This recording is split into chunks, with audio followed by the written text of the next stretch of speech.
চেতনার একটা ব্রিজ আমি বলবো, সেতু বন্ধন হিসাবেও একটা গুরুত্বপূর্ণ ভূমিকা পালন করে।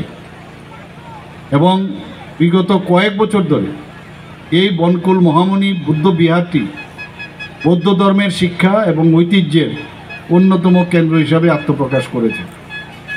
আমরা যে কথাটা আমি একটু আগে বলার চেষ্টা করেছি, আমি যে সাবরুমে যখন এসেছিলাম, ওই এলাকায় ধম্মদীপা আন্তর্জাতিক বুদ্ধিস্ট বিশ্ববিদ্যালয়ের ভিত্তিপ্রস্তর আমরা স্থাপন করেছিলাম ডিসেম্বর মাসে।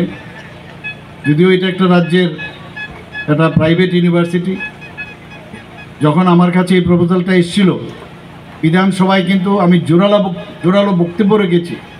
আপনারা জানেন অনেক সময় বিরোধীরা অনেক সময় জিজ্ঞেস করেন যে এই ধরনের আরও অনেক ইউনিভার্সিটি এখানে আসছে, এটা কোন ইউনিভার্সিটি, কেন আসছে। কিন্তু আমাদের তরফ থেকে জোরালো বক্তব্য রাখার ফলে সেটা কিন্তু একটা বিল সেখানে সর্বসম্মতভাবে অনুমোদিত হয় এবং সেটা পাশ করা হয়। ইউনিভার্সিটি গ্র্যান্টস কমিশন 2024 সালের জানুয়ারিতে এটাকে ইউজিসি আইনে অনুমোদন দিয়েছে।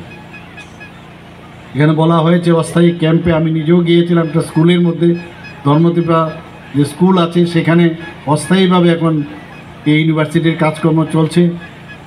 এখানে আমি জিজ্ঞেস করলাম কীরকম ফ্যাকাল্টি আছে, স্কুলেও কত টিচার আছে, প্রিন্সিপালের সম্পর্কেও আমি জিজ্ঞেস করলাম।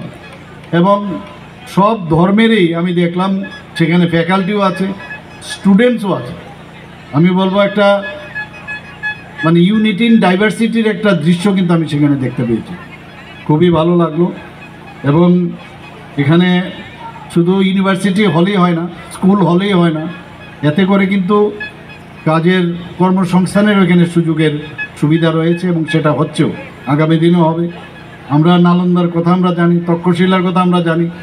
তো এখানে এই যে প্রাচীন ভারতের নালন্দার যে ধাঁচ, সেই ধাঁচে এই বুদ্ধিস্ট বিশ্ববিদ্যালয়, যেখানে বৌদ্ধ সন্ন্যাসীদের দ্বারা, মঙ্কদের দ্বারা পরিচালিত বা নেতৃত্বের মাধ্যমে এটা পরিচালিত হয়।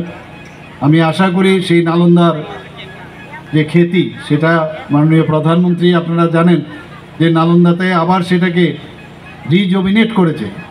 আমাদের এখানেও এই ধরনের একটা ইউনিভার্সিটি, ইন্টারন্যাশনাল ইউনিভার্সিটি হচ্ছে। আমরা আশা করি যে আগামী দিন এখানে যে সাউথ ইস্ট এশিয়ার এই ইউনিভার্সিটিকে রেখে আমাদের মধ্যে কিন্তু মৈত্রীর আরও বেশি সুদৃঢ় হবে এবং সাউথ ইস্ট এশিয়ার সব মানুষ এই যে আমাদের এই ইউনিভার্সিটিতে এখানে পড়ার সুযোগ পাবে, জ্ঞান অর্জন করবে, এখানে প্রার্থনা করার সুযোগ পাবে, মেডিটেশন করতে পারবে, বিভিন্ন জিনিস, বিভিন্ন বিষয়ে এখানে যেসব রিসার্চের বিষয় আছে সেইগুলো আলোচনা হবে। এখানে গুণগত শিক্ষা এবং আধ্যাত্মিক যে বিকাশ, সুস্থতা ও সুখ ও বিশ্ব শান্তির আমি আশা করি এটা একটা সেন্টার অফ এক্সিলেন্স হয়ে উঠবে বলে আমার বিশ্বাস।